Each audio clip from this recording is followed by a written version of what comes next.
Anthony, Jovenel, au tout démarrage là, de notre matinée, nous évoquait un peu ce qu'était le prisme du développement durable territorial avec la conciliation des nécessités économiques, sociaux, environnementaux. Et il avait ajouté d'ailleurs la dimension culturelle haïtien.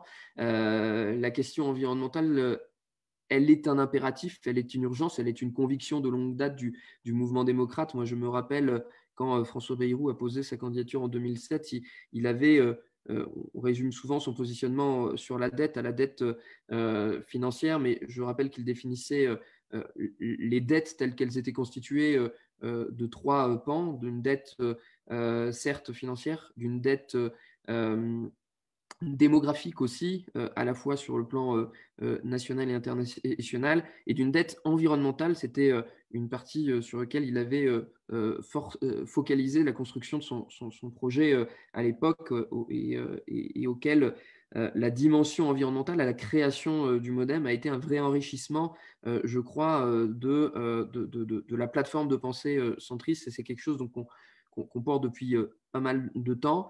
C'est une nécessité avec une nécessité d'engagement, mais aussi parfois avec une inégalité de territoire, certes, qui peut être négatif, mais aussi avec une force à pouvoir apporter des réponses sur la dimension, qu'elle soit des mobilités ou de la production énergétique, que de pouvoir faire ensemble.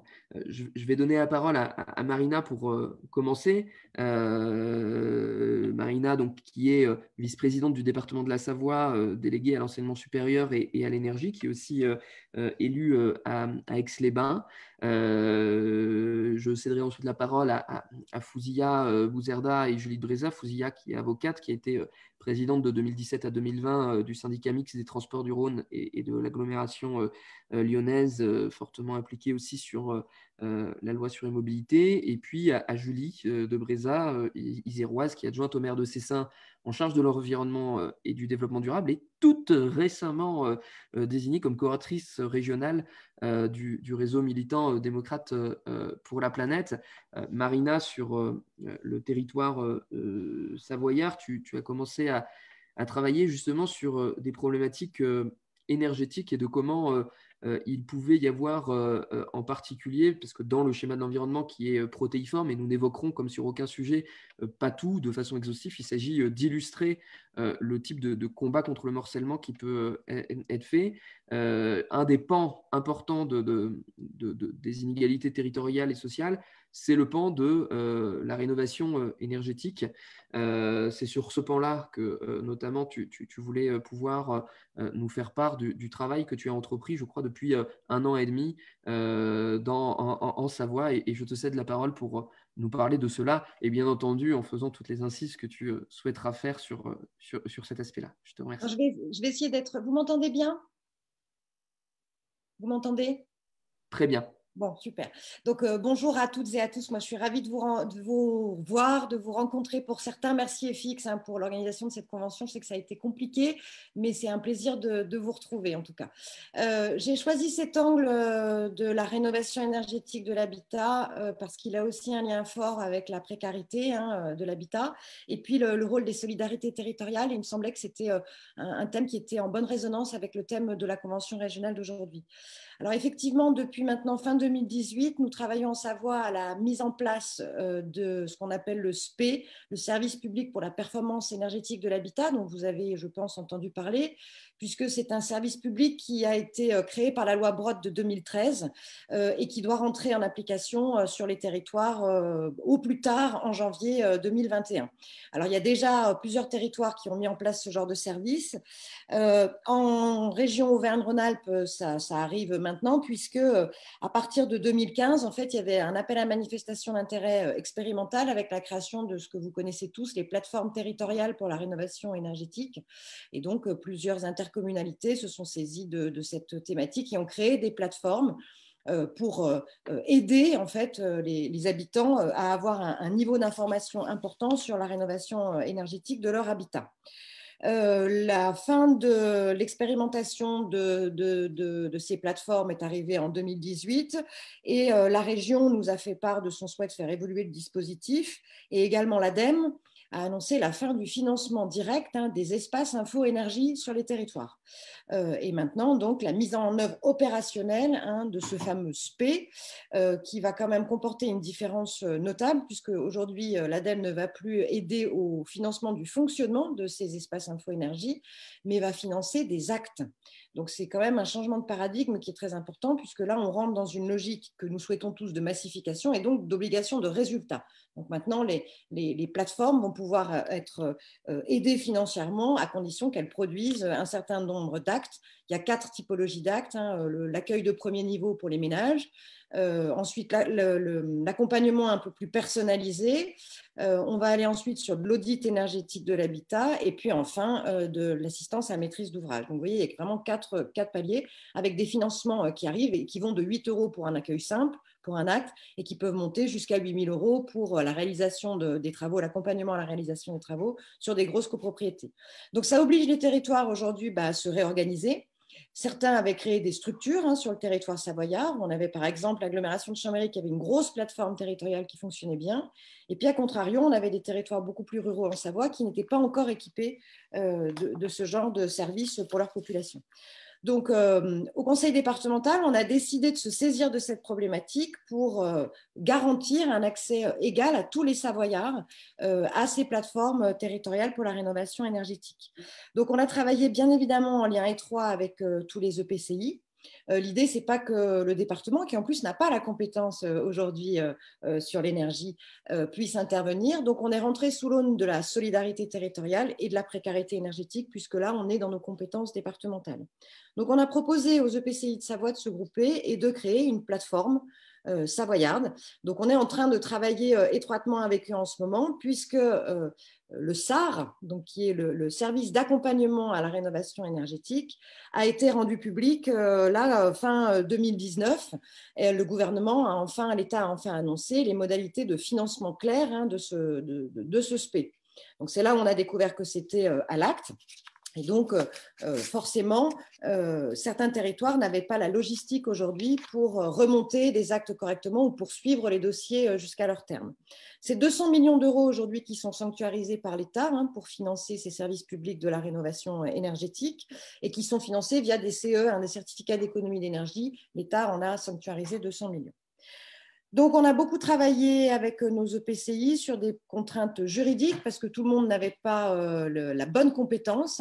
Certaines intercommunalités s'étant regroupées en syndicats de pays, par exemple, qui n'avaient ni la compétence habitat ni la compétence énergie. Donc, il a fallu qu'on accompagne juridiquement les territoires pour se structurer. Ensuite, il a fallu qu'on fasse un recensement de tout ce qui existait sur le territoire parce que comme partout en France, aujourd'hui, on a de multiples dispositifs d'aide qui existent et c'est parfois le parcours du combattant pour nos citoyens pour s'y retrouver. Et puis, différents guichets qui existaient, ce qui fait que le Savoyard avait parfois 15-20 numéros différents à appeler et c'était très problématique. La région a dévoilé donc en juillet 2020, c'est tout récent, on a pris du retard notamment à cause de la crise sanitaire, a dévoilé donc le nouvel appel à manifestation d'intérêt pour la mise en place de ces services publics et nous sommes aujourd'hui le seul département conjoint avec les EPCI à avoir engagé cette réflexion commune et cette structuration commune. Donc comment ça va se passer ? Aujourd'hui, sur le territoire savoyard, c'est presque 950 000 € qui sont mis indépendamment par les différentes intercommunalités et par le département pour animer ces plateformes territoriales. Donc, on va mutualiser ce budget. Nous avons l'obligation de mettre 50% minimum de la dépense de fonctionnement au sein de ces plateformes pour pouvoir bénéficier des aides de la région en face. Donc aujourd'hui, on met déjà 950 000, on a l'ambition de monter à 1 million d'euros pour développer la rénovation énergétique sur le territoire. Et donc, quand on fait la somme de tout ce qui est mis par les différents acteurs, on est largement dans cette épure de 50% de dépenses apportées. Le département prendra à sa charge les actes de niveau 1 et 2, c'est-à-dire il y aura une plateforme départementale unique qui permettra aux Savoyards d'avoir un seul numéro sur lequel ils pourront avoir un premier niveau d'information et puis un conseil personnalisé un peu plus avant.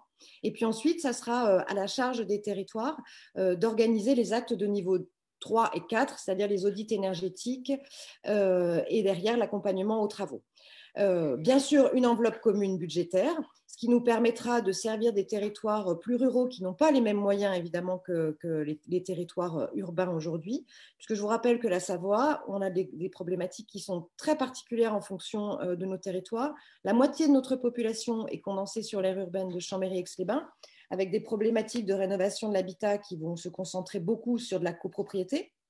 Vous avez tout un bâti ensuite plus montagnard et plus diffus en pavillonnaire sur toute la combe, ce qu'on appelle la combe de Savoie.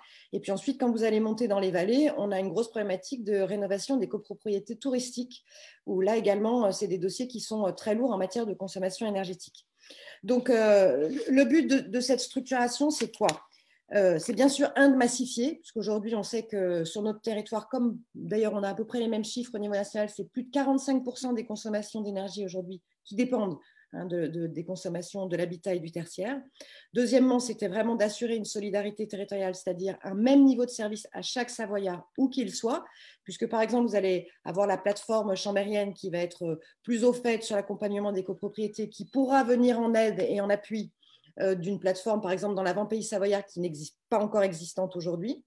L'autre aune, c'est aussi qu'on voulait assurer un service qui soit impartial pour tous les Savoyards, puisque vous savez qu'aujourd'hui, on a de nombreuses démarches téléphoniques, on appelle sans arrêt les gens pour leur dire rénovation, etc. Et on a encore malheureusement beaucoup de pratiques frauduleuses en la matière.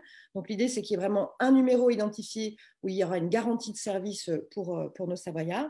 Et puis enfin, c'est vraiment de créer une osmose et de tendre à une massification importante sur notre territoire. Donc le projet, là les différents EPCI sont en train de délibérer pour donner mandat au département pour déposer auprès de la région le dossier. On espère que fin novembre, je vais présenter ça en commission permanente du département. Tout va être, j'ai envie de dire sur les rails, mais a priori c'est bien parti. Et la région, début d'année, va donc délibérer sur la mise en place de ce qu'on a appelé cette plateforme territoriale de la rénovation énergétique au niveau de la Savoie. Donc c'est un projet qui est ambitieux, qui a été long à mener parce que c'est vrai qu'il faut mettre tout le monde d'accord. Le SPE, c'est pas très clair en matière de fonctionnement. On a évolué en même temps que les textes sortaient. Sur le financement, on avait du mal à comprendre les choses. Bon, maintenant, ça y est, ça commence à s'éclaircir. Et puis surtout, on a réussi à faire comprendre au territoire que si on voulait être efficient, il fallait vraiment qu'on travaille ensemble, puisque pour pérenniser aussi les financements, il fallait qu'on chasse en meute, j'aime pas trop cette expression, mais c'était vraiment le cas, puisqu'il y a différentes primes qui interviennent et qui vont nous permettre d'avoir un peu plus d'argent. Je parle notamment de la prime de regroupement, c'est-à-dire que si les territoires se regroupent, on aura un petit bonus en année de lancement. La prime de démarrage, donc on a des territoires qui aujourd'hui n'ont pas encore amorcé, et donc on va aller avec eux chercher la prime de démarrage. Et comme le département se saisit de cette problématique pour la première fois, nous allons pouvoir bénéficier de cette prime de démarrage. On a une prime de ruralité également qui va pouvoir intervenir. Donc, vous voyez, on est vraiment dans une logique d'optimisation et de recherche de financement qui soit la plus pertinente possible. Voilà, c'est des gros enjeux aujourd'hui, que ces enjeux de rénovation énergétique. On a bien sûr les enjeux de transition écologique, de production, mais moi je dis toujours que la meilleure énergie aujourd'hui, c'est celle qu'on ne consomme pas. Donc il faut vraiment qu'on accompagne nos concitoyens sur la rénovation de leur bâti. Et dans ce SPE également, il y a une nouveauté qui est plutôt intéressante également, c'est que le petit tertiaire est également visé par ces dispositifs. Donc le petit tertiaire, c'est essentiellement les commerçants que l'on vise, commerçants artisans que l'on vise avec ce dispositif, puisqu'on le voit souvent dans des copros où on rénove la copro et puis le pied d'immeuble, lui, n'est pas traité, alors qu'il y a aussi des problématiques de déperdition d'énergie. Donc voilà, en quelques mots, je voulais vous livrer une expérience concrète de ce qui se fait en matière de solidarité territoriale. Là, encore une fois, c'est un exemple de bonne entente entre différents acteurs. Alors là, je vous ai parlé du niveau politique, mais on travaille aussi avec une association qui est formidable, qui s'appelle l'ASDER, l'association savoyarde pour le développement des énergies renouvelables, qui est un acteur incontournable de la transition énergétique en Savoie. Elle existe depuis près de 40 ans, hein, donc ce sont des précurseurs. Et c'est l'ASDER qui aujourd'hui déjà anime plusieurs plateformes, plusieurs espaces info-énergie sur le territoire savoyard, qui sera notre relais territorial pour conduire sur le terrain les actions. Donc voilà, donc on a travaillé avec l'association, travaillé avec les EPCI, travailler avec les services de l'État, travailler avec la région. Et demain, j'espère, ça sera vraiment demain, parce que c'est au mois de novembre, qu'on aura un service qui ira au plus proche des Savoyards pour nous permettre vraiment de mettre un grand coup d'accélération sur la transition énergétique et sur la rénovation de l'habitat. J'ai fait court. Merci beaucoup, Marina. Rien.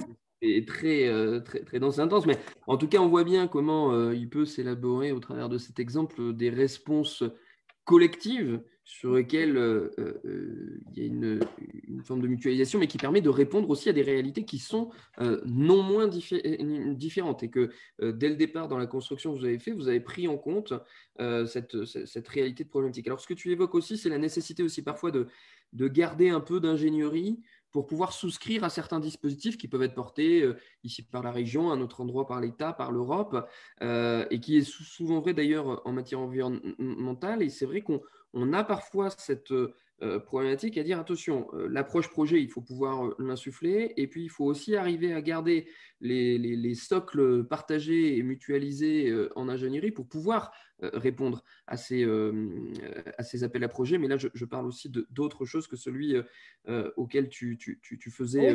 Oui, il fallait également être en capacité de répondre aux différents publics qui vont s'adresser à ce service public, puisqu'on a par exemple aujourd'hui des gens qui vont être un public ANA et qui ne vont pas relever des mêmes dispositifs, mais ils auront une porte d'entrée unique et ensuite on pourra les diriger vers les services compétents. Parce qu'aujourd'hui, quand vous voulez rénover votre habitat, soit vous êtes très courageux et vous voulez aller au bout pour obtenir vos aides, soit au bout d'un moment vous jetez l'éponge parce que c'est tellement compliqué de remplir les dossiers, de savoir quel est le bon interlocuteur. J'ai eu le cas, par exemple, d'un accès au prêt à taux zéro pour la rénovation de l'habitat, où parce que le numéro de SIRET de l'artisan avait été mal rempli, le dossier est complètement tombé. Donc la personne s'est retrouvée dans l'incapacité d'obtenir cette aide. Donc elle avait les moyens de financer sa rénovation pour celle, elle l'a fait. Mais voilà, l'idée, c'est en amont de vraiment faciliter les démarches pour le public, quelle que soit son origine, quelle que soit sa problématique, de le diriger vers le bon interlocuteur et de l'accompagner tout au long de sa rénovation. Autre fait important, cette solidarité territoriale, elle va nous permettre de garantir le fonctionnement de ces structures qui sont menacées du fait de ce changement, puisqu'on va passer d'un simple financement de fonctionnement à une facturation à l'acte, c'est-à-dire qu'il va falloir être en capacité de faire remonter ces actes avant de pouvoir avoir un financement. Donc aujourd'hui, la difficulté, c'est que quand vous rénovez une copropriété et que vous avez parfois 2-3 ans de dossiers, parce qu'il faut mettre les copropriétaires d'accord, il faut monter les dossiers, il faut trouver les financements, il faut, voilà. Et ben, en attendant, le département, comme on a une assise financière encore, même si on souffre comme beaucoup, mais si on a quand même une assise financière qui va nous permettre un peu de servir de banquier. C'est-à-dire qu'avant que les financements de l'État nous reviennent, et ben, c'est nous qui allons faire les avances de trésorerie pour que le fonds continue de fonctionner.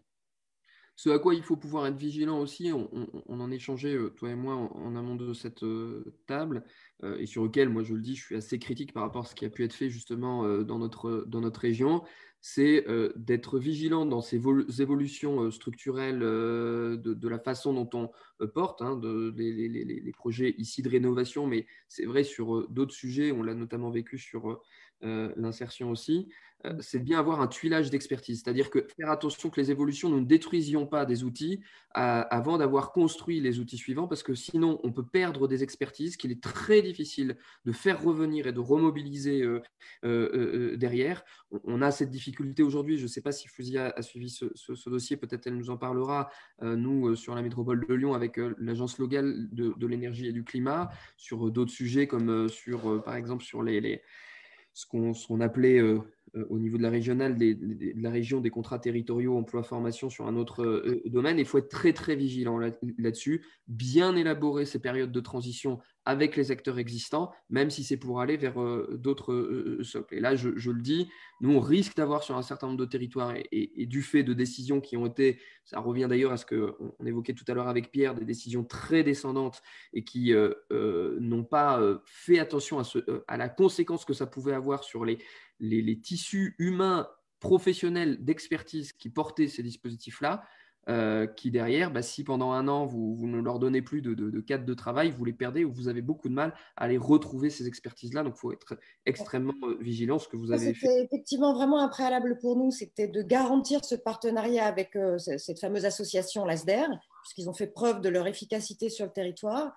Et donc, nous avions une crainte, effectivement, de devoir passer par un appel d'offres, tout simplement. Or, justement, le SPE nous permet de conventionner. Donc, c'est ce qui nous garantit aussi de pouvoir offrir cette qualité qui existe aujourd'hui sur le territoire et de la maintenir. Voilà. Donc, quand on a un acteur associatif à nos côtés qui est reconnu, voilà, pour nous, c'était un des points primordiaux, c'était de garantir que l'existant, en tout cas, ne serait pas mis à mal.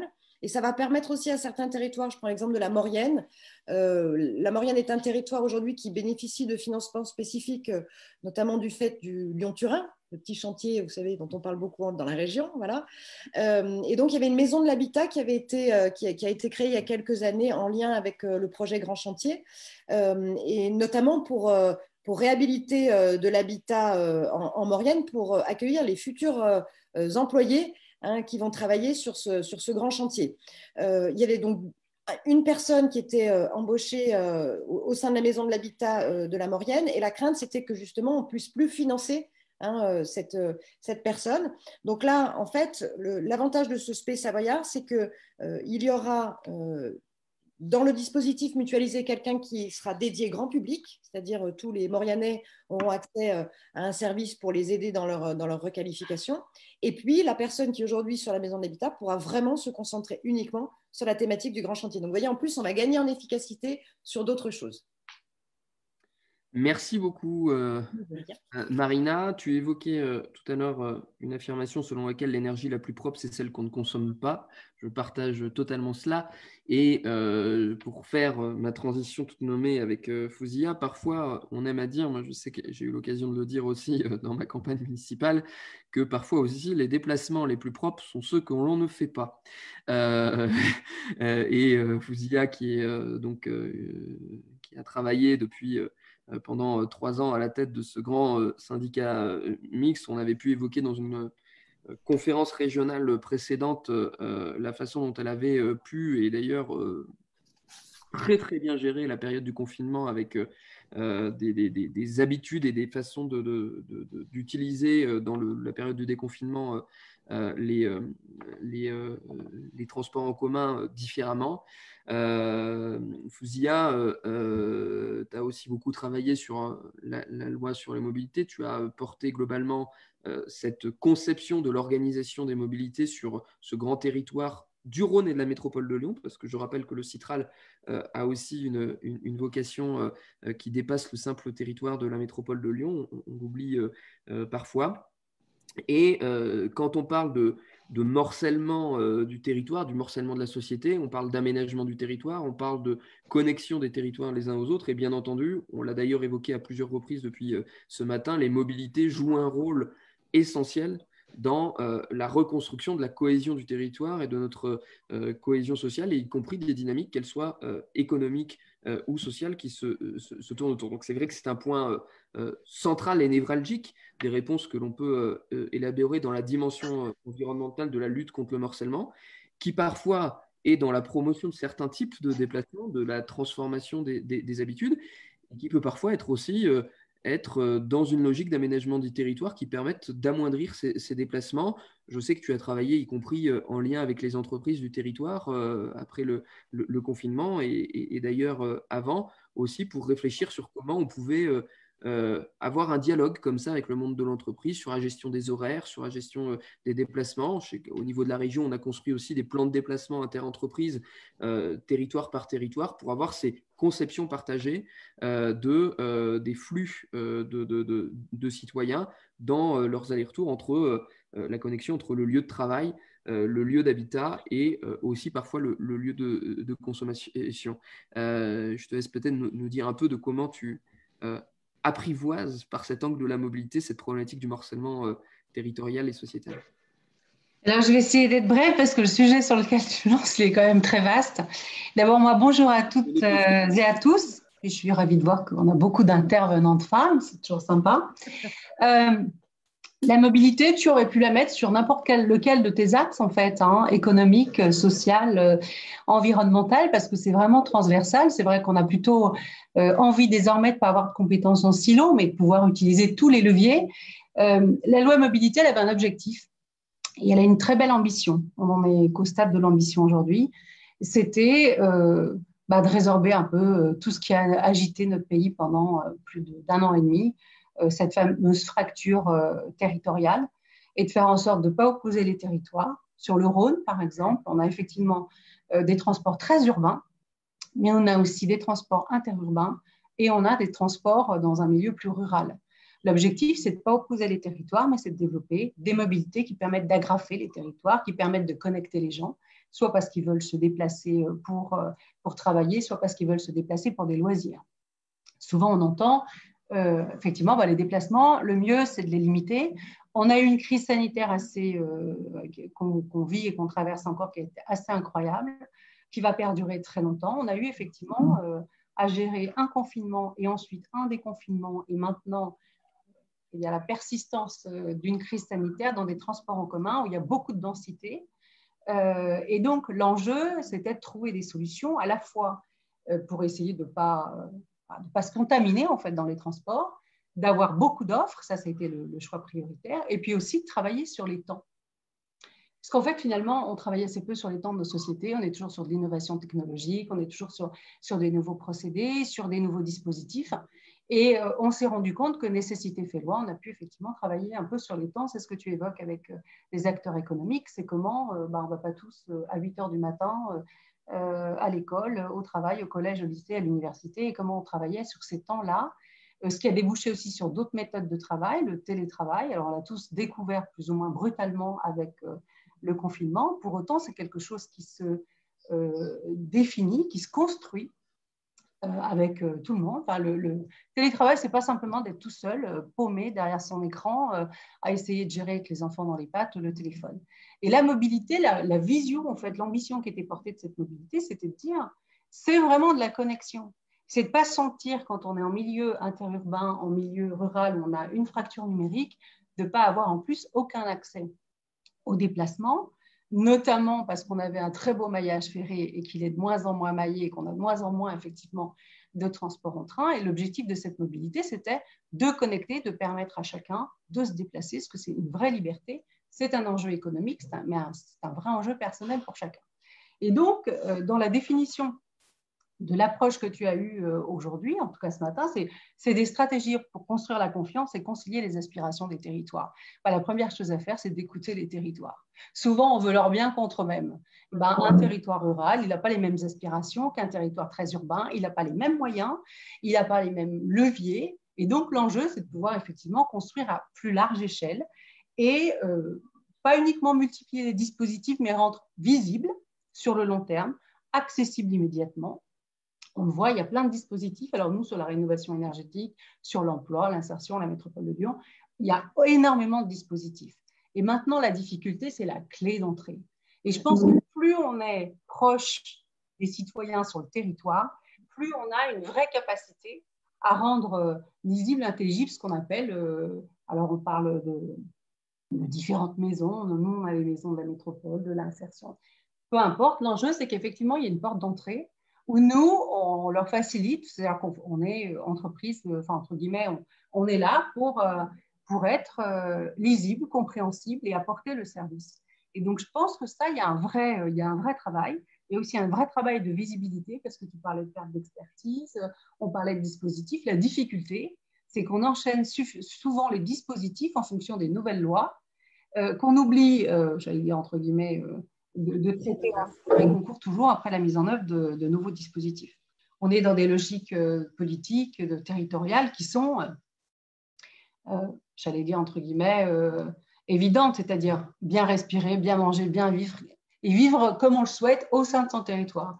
Et donc l'enjeu, c'est de pouvoir effectivement mobiliser tout ça et d'organiser ces leviers, de faire confiance au territoire, de travailler avec les territoires, parce que tu ne peux pas concilier si tu ne réponds pas aux besoins de ces territoires. Et donc, la mobilité, ça a été un vrai enjeu, ça a été aussi un vrai levier pendant la crise sanitaire pour pouvoir continuer à connecter les gens, continuer à assurer la desserte des hôpitaux, s'adapter aussi à la nouvelle demande, mettre en œuvre du transport à la demande sanitaire. Ça a vocation aussi à nous permettre d'être plus réactifs, agiles, d'aller sur de l'innovation, mais de l'innovation pour permettre effectivement de ne pas se contaminer dans les transports, de trouver des solutions pour avoir par exemple des dispositifs de nettoyage sanitaire, virucide permanent, toutes ces choses-là qui font qu'effectivement on se met en ordre de marche pour pouvoir aider, parce que la mobilité c'est de la dynamique économique, parce que la mobilité ça permet aussi de transporter les gens. Moi je ne crois pas au fait qu'il y aura moins de déplacements dans le futur. Je pense qu'il y aura toujours autant de déplacements qui seront différents. Le télétravail, c'est une solution, mais pas que, parce qu'il faut pouvoir avoir les conditions de télétravailler chez soi. Il faut, et pas uniquement pendant 2 mois de confinement, mais de manière pérenne. Il faut aussi qu'il y ait de l'efficacité économique dans le travail. Il y a aussi un impact sur la nouvelle manière de construire la ville, c'est-à-dire qu'on est passé à un moment du tout open space, on avait des bureaux cloisonnés, on passe de l'open space, et aujourd'hui, on se dit que c'est du flex office. Je pense qu'il y a aussi la nécessité de réfléchir à long terme sur la manière dont on pense son outil de travail, ses déplacements. Et en termes de mobilité, qui sont souvent fléchés comme le logement, comme le bureau, comme ayant un impact environnement très fort, les déplacements et notamment les transports en commun sont un vrai levier d'économie, entre guillemets, et j'allais dire d'impact carbone moindre, mais de pouvoir mieux déplacer les gens en ayant aujourd'hui des modalités qui peuvent s'adapter. Parce qu'on a une technologie qui nous permet désormais, comme on l'a fait au niveau du Citral, de n'acheter que des bus propres, donc au gaz naturel, électrique, hydrogène vert.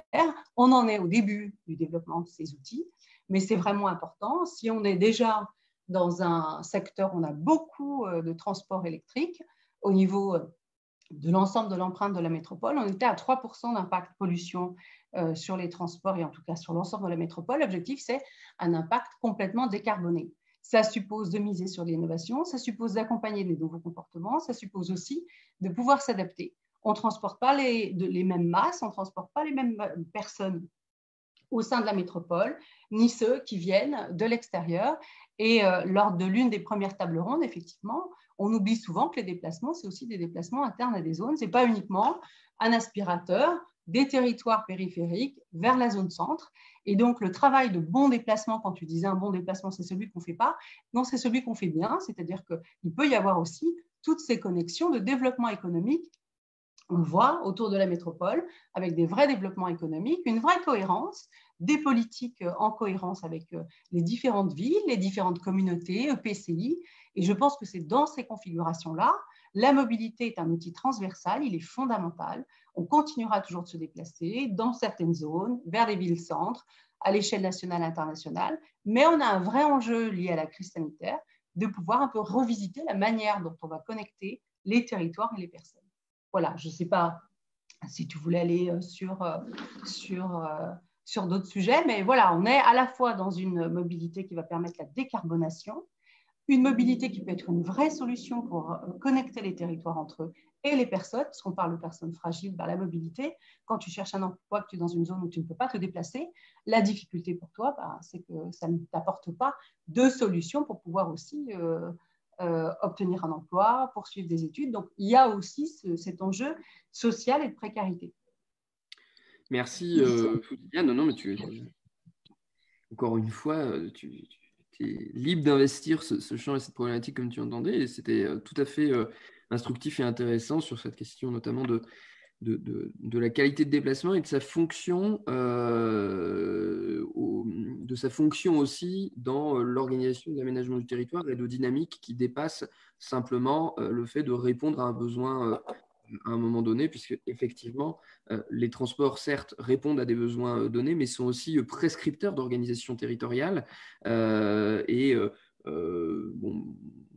Pour citer un sujet dont on avait pu discuter qu'on essaie de mettre en place à Bron, c'est par exemple la question, on essaie de mettre en place un projet des conavettes locales qui puissent permettre de remailler nos quartiers les uns aux autres, qui sont sur notre ville. On est sur une ville qui elle-même est très morcelée, fracturée, et on essaie de réfléchir à comment justement on peut organiser des solutions de transport qui nous permettent de reconnecter ces quartiers les uns aux autres et à notre centre-ville pour que le centre-ville soit à nouveau un cœur battant de liens sociaux. Et donc, c'est à la fois une question environnementale parce que effectivement, construire ce type de déplacement-là, c'est éviter de créer des besoins en déplacement, à aller traverser toute la métropole de Lyon pour aller acheter un vêtement. Donc, il y a aussi, bien entendu, une fonction de limitation, mais ce n'est pas que ça.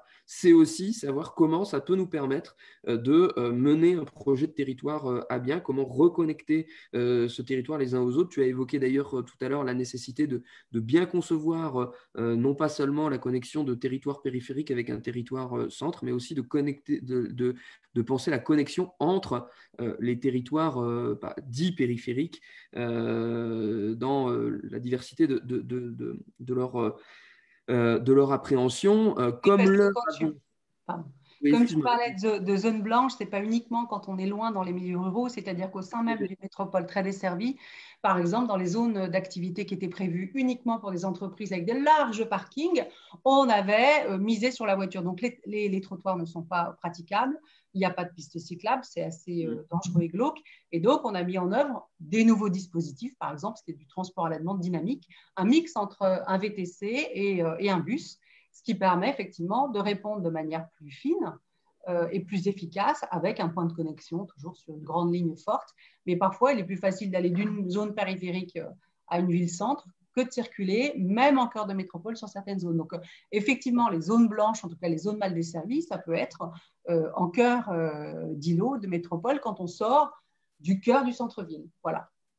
C'est d'ailleurs aussi, si je puis me permettre là-dessus, la nécessité de pouvoir anticiper dans les projets urbanistiques et de voirie que l'on peut construire de ci, de là, les potentielles évolutions d'usage qu'il y aura. Je sais que j'ai le sujet, là on est dans un débat avec la métropole sur une voirie où dès le départ, construisant une voie à 5,50 m, on dit dès le départ qu'elle ne pourra pas être à terme empruntée par des bus. Et on se pose parfois avec des questions où on se dit, zut, on n'a pas anticipé le fait que telle ou telle évolution de la ville, de l'urbanisme pourrait demain nous conduire à vouloir amener un autre type de transport sur telle et telle voirie. Et là, on est obligé de faire quoi? On est obligé soit de casser, soit du coup, on est empêché d'amener ces solutions nouvelles. Donc, c'est important aussi qu'on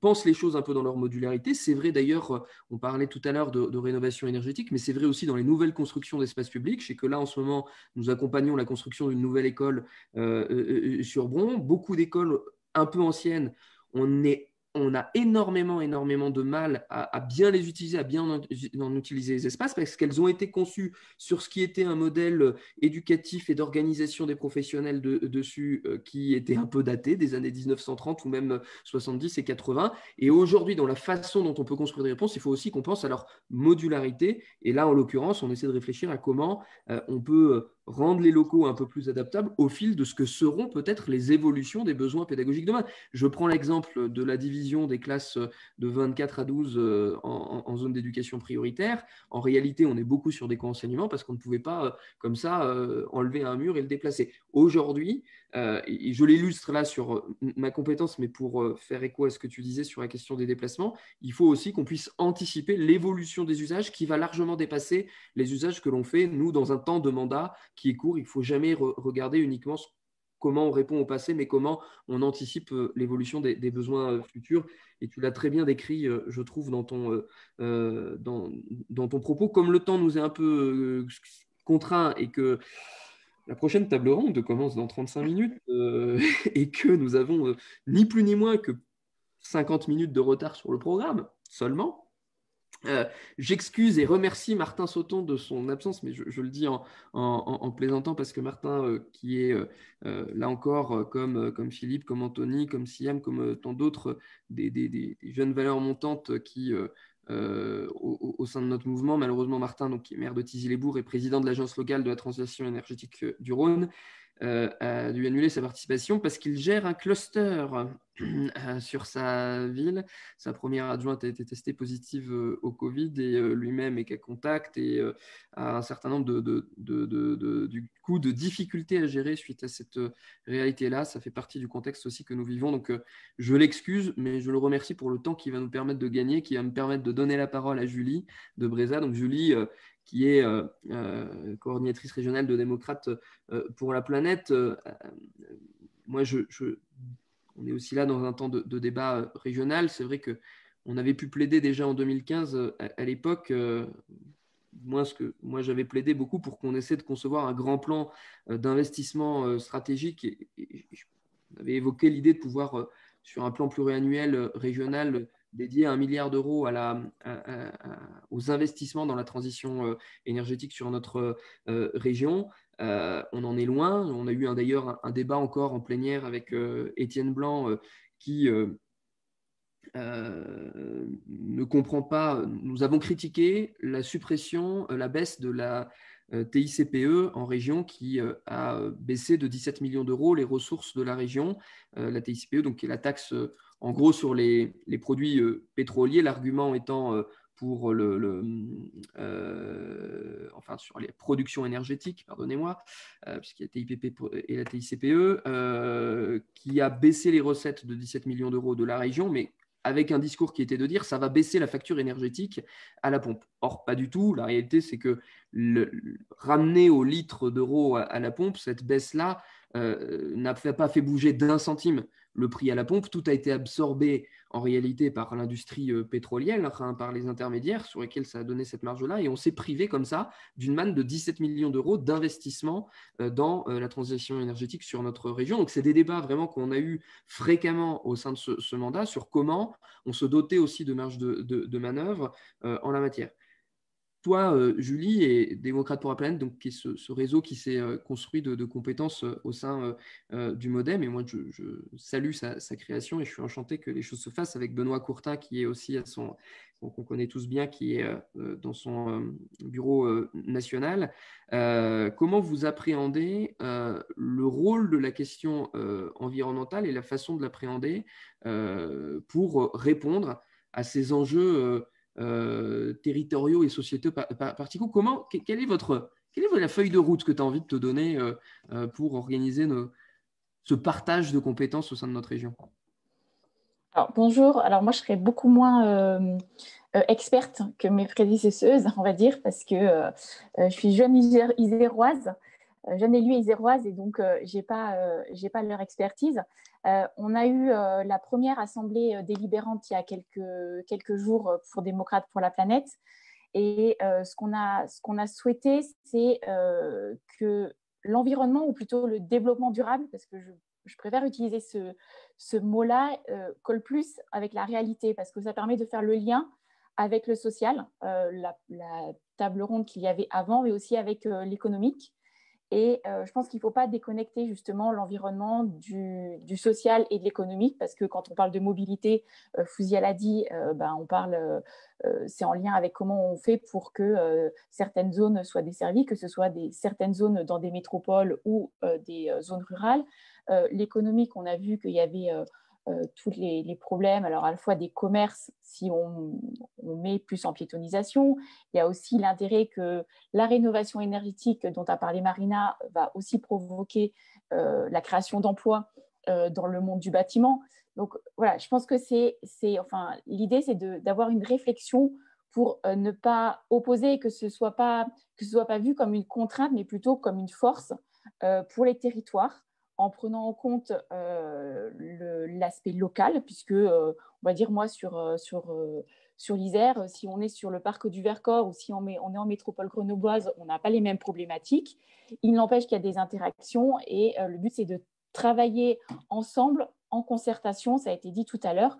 Je pense qu'il faut vraiment travailler avec les habitants, avec les différents élus, et de manière transversale, avec les différentes problématiques. C'est ça qui va être intéressant, pour que l'environnement ou le développement durable, finalement, devrait être à part entière, une composante en part entière de chaque domaine. On a tendance à le mettre un peu de côté, mais finalement, on devrait réfléchir dès qu'on veut faire de la rénovation d'école, se dire, voilà, qu'est-ce que je mets? Est-ce que je mets des panneaux d'eau chaude? Comment j'isole? Comment je fais de la récupération au niveau de l'air. Enfin, voilà, il y a plein de choses qui peuvent être posées comme question et à dans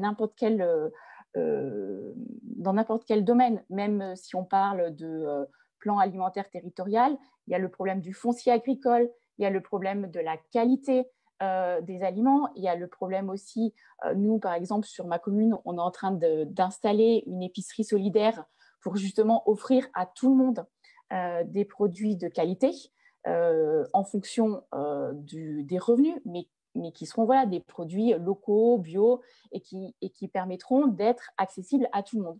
Donc, le but, c'est d'avoir cette réflexion-là et qu'on puisse échanger.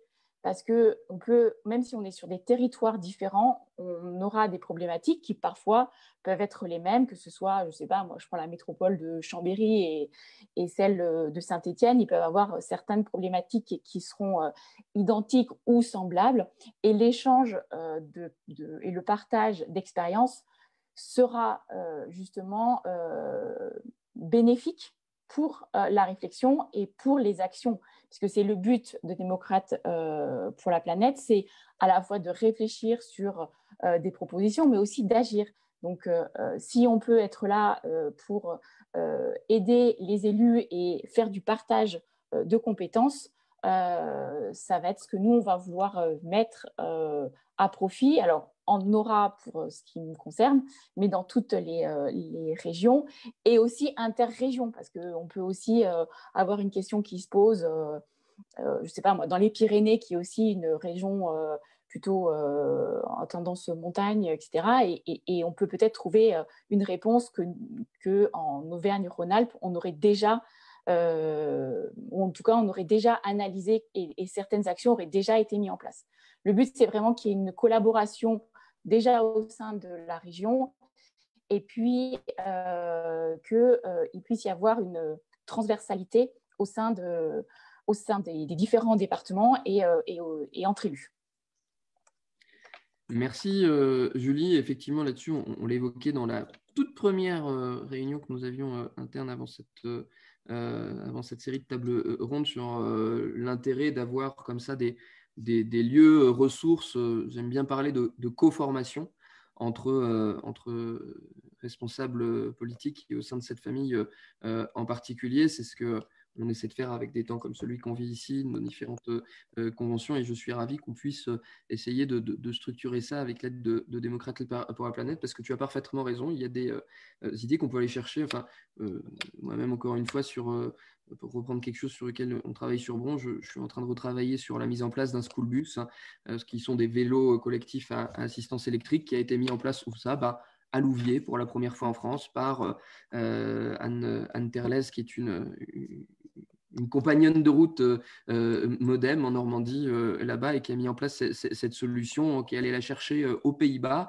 Et c'est aussi comme ça qu'on offre des solutions territoriales, c'est en allant chercher des choses. Alors, une solution qui est vraie ailleurs ne fonctionne pas forcément de la même manière à une autre, et tu l'as dit, il y a aussi cette diversité de situations, mais c'est en ayant cet échange aussi que parfois on trouve des idées qu'on peut mettre au service de notre territoire. En tout cas, je suis très enthousiaste quant au travail qui pourra être entrepris dans cette ligne-là. Et tu disais aussi dans une ligne qui doit nous permettre d'embarquer collectivement les populations et les habitants, parce que c'est souvent une question qui s'est portée. Et je me rappelle au dernier congrès national où on m'avait demandé de porter la contribution nationale sur le développement durable à notre dernier congrès. On avait beaucoup insisté sur la nécessité de l'acceptabilité sociale et économique des mesures pour bien embarquer tout le monde. Il faut qu'on soit très vigilant à ne pas faire parfois de l'écologie un point d'affrontement, mais au contraire, et j'en reviens à notre table ronde, un point de réconciliation des besoins, des appréhensions et des aspirations de nos concitoyens. Je crois que le désir d'aller dans ce sens-là, il est vraiment collectif.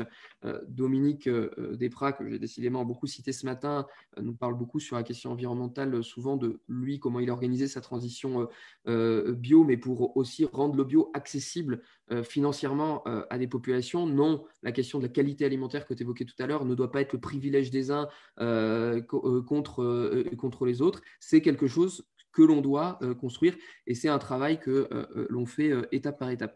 Je vous remercie tous et toutes. Je sais que c'était toujours un peu frustrant, c'était toujours un peu court en même temps qu'en étant long. Pour anecdote, je regardais là, on a eu plus de 4500 personnes qui, à des phases différentes, ont suivi peut-être parfois une toute petite partie, parfois une plus grande de nos débats matinaux. Mais voilà, on avait l'impression d'être quelques-uns sur ce Zoom, mais je viens de voir qu'on avait plus de 4500 personnes qui avaient suivi à un moment ou l'autre ce matin nos échanges.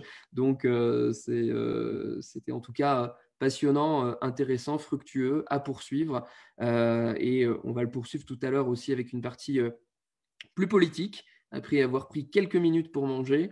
Cette partie plus politique avec que ce soit le ministre Olivier Dussopt, Patrick Mignola, notre secrétaire général Jean-Noël Barrot, Bernard Fialaire pour les radicaux et Cécile Gallien pour membre du bureau exécutif de La République En Marche, pour évoquer aussi comment dans cette spécificité que l'on peut porter de cette volonté de réconcilier les aspirations et les besoins diversifiés de nos territoires qui se sont illustrés dans toutes ces tables et des façons d'y répondre, eh bien, on puisse construire des rassemblements d'intérêt régional pour pouvoir porter cette ligne-là dans notre région, car on l'a vu avec les esprits libres que nous sommes, c'est en se rassemblant, en rassemblant nos intelligences, nos forces autour de socles de valeurs communes que l'on peut donner espoir et envie à l'ensemble de nos habitants de se projeter ensemble dans cette belle région. Merci à tous et je dis à tout à l'heure pour certains, soit directement en visio, soit via le Facebook Live. Je m'excuse au passage de ne pas avoir pu relayer toutes les interventions qu'il y avait sur le Facebook parce qu'on avait un décalage de minutes et donc souvent elles n'arrivaient plus quand on était dans le bon thème. Donc je m'excuse, mais toutes ces interventions-là sont bien dans le chat. On va les lire, on essaiera d'y répondre. Merci à tous. Bon appétit.